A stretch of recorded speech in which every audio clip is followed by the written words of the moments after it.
اب تو بھئی انداز ہی اور ہو گیا نا لوگوں کا مدینے جانے کا. یوں بھی لوگ مدینے جاتے تھے. فرماتے ہیں ہر چیز جب دے دی تو وہ کہنے لگا یہ جو کپڑے تو نے پہنے یہ بھی میں نے لے کے دیے تھے. حضرت عبداللہ فرماتے ہیں یہ رنگ بھی مجھ پہ آیا کہ میں نے وہ کپڑے بھی اتار کے رکھ دیے. اندھیری رات میں خالی وجود کے ساتھ میں ماں کے پاس پہنچا. میں نے کہا اماں ایک دن پہلے بھی میں بغیر کپڑوں کے پیدا ہوا تھا, تو نے کپڑے دیے تھے. جب یہ حال ہوتا ہے تو پھر انسان اماں کے پاس ہی جاتا ہے. اماں پھر سے کپڑوں کی ضرورت ہے. فرماتے ہیں روتی ہوئی ماں نے 2 عورتوں والے کپڑے دیے, وہ لے کے میں مدینے آیا. میں بڑی قسم پرسی میں آیا تھا, میں بڑا سادہ تھا, لیکن فرماتے ہیں مدینہ منورہ میں مجھے لگتا تھا سب سے زیادہ عزت میرے رسول نے مجھے ہی عطا فرما دی. فرماتے میرا بڑا احساس ہونے لگا, وہ سارے دکھ مجھے بھولنے لگے.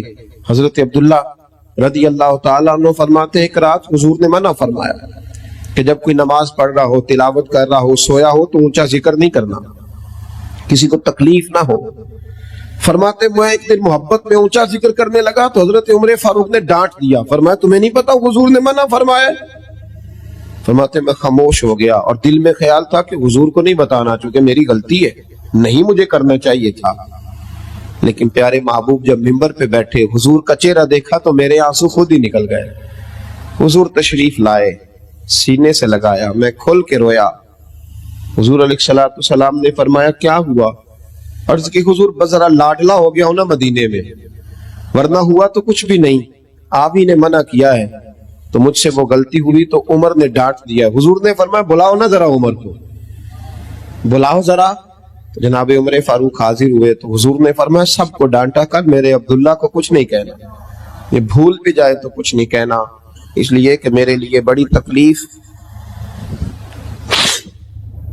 برداشت کر کے یہاں تک پہنچا ہے, بڑی تکلیف برداشت کر کے. صحابہ فرماتے ہیں یہ عبداللہ بڑی شان والے تھے, ان کا وصال بھی حضور کے ہاتھوں میں ہوا. اور فرماتے ہیں جب جنازہ اٹھا تو رنگ ہی انوکھا تھا, اتنا ہم نے حضور کو کم آنسو بہاتے دیکھا جتنا حضور اس دن روئے. اور فرماتے مدینے میں رواج تھا کہ جو اپنے ہوتے تھے وہ قبر میں لحد میں اتارا کرتے تھے, لحد میں عشق رخ شاہ کا داغ لے کے چلے, اندھیری رات سنی تھی چراغ لے کے چلے, اپنے اتارا کرتے تھے. لیکن ان کا تو اپنا تھا ہی کوئی نہیں مدینے میں, کون لحد میں اتارے گا؟ حضرت ابو بکر صدیق اترے, حضرت سیدنا عمر فاروق اترے کہ ہم قبر میں اتارتے ہیں. لیکن ہم نے غریبوں کے ساتھ, ان لوگوں کے ساتھ حضور کی محبت کا یہ نرالا انداز دیکھا. محبوب نے فرمایا تم نکل آؤ. حضور کون اترے گا؟ فرمایا تم نکلو قبر سے. فرماتے یہ دونوں نکل آئے تو مصطفیٰ کریم خود قبر میں اتر گئے اور حضور نے اپنے دونوں ہاتھوں پہ انہیں رکھا. اور پھر حضور نے جب انہیں لحد میں اتارا, حضرت بیدم شاہ وارسی سے کسی نے کہا تھا کہ جب قبر میں جاؤ گے تو کیا ہوگا؟ حضرت بیدم شاہ وارسی کہتے ہیں کہ میں جب قبر میں جاؤں گا نا تو فرشتے ٹٹولیں گے کہ کیا لے کے آیا. انہیں کچھ بھی نہیں ملے گا میرے مرنے کے بعد, اگر کچھ ملے گا تو میرے مصطفیٰ کی محبت کا داغ ملے گا. حضرت فرمانے لگے پسے مردن فرشتوں نے جو تلاشی لی تو کیا نکلا؟ تھا ہی کچھ نہیں. کیا نکلنا تھا؟ تھا ہی کچھ نہیں. نافرمانی ہی نافرمانی تھی, جرم ہی جرم تھا, خطا ہی خطا تھی, کیا نکلنا تھا؟ فرماتے پسے مردن یعنی مرنے کے بعد فرشتوں نے جو تلاشی لی تو کیا نکلا؟ فقط ایک دل کے گوشے سے خیال مصطفیٰ نکلا. بس حضور کا ایک خیال نکل آیا, اس کے علاوہ تھا ہی کچھ نہیں, تو کیا نکلنا تھا؟ حضرت عبداللہ رضی اللہ تعالیٰ عنہ کو محبوب نے لحد میں اتارا تو صحابہ کہتے ہیں ان کے مقدر پہ رشک آ رہا تھا. بھائی تھوڑا تھوڑا تھوڑا تھوڑا حکمت اختیار کریں. ہمارے تو اپنے بوڑھے ماں باپ ہمارے سخت رویوں سے پریشان ہو جاتے ہیں. کتنا کمزور ہے وہ شخص جس کی اماں اور ابا بھی کہتے ہیں کہ ہم بیٹے سے بات کرتے ہوئے ڈرتے ہیں کہ نہ جانے کس لب و لہجے میں بات کرے گا, کس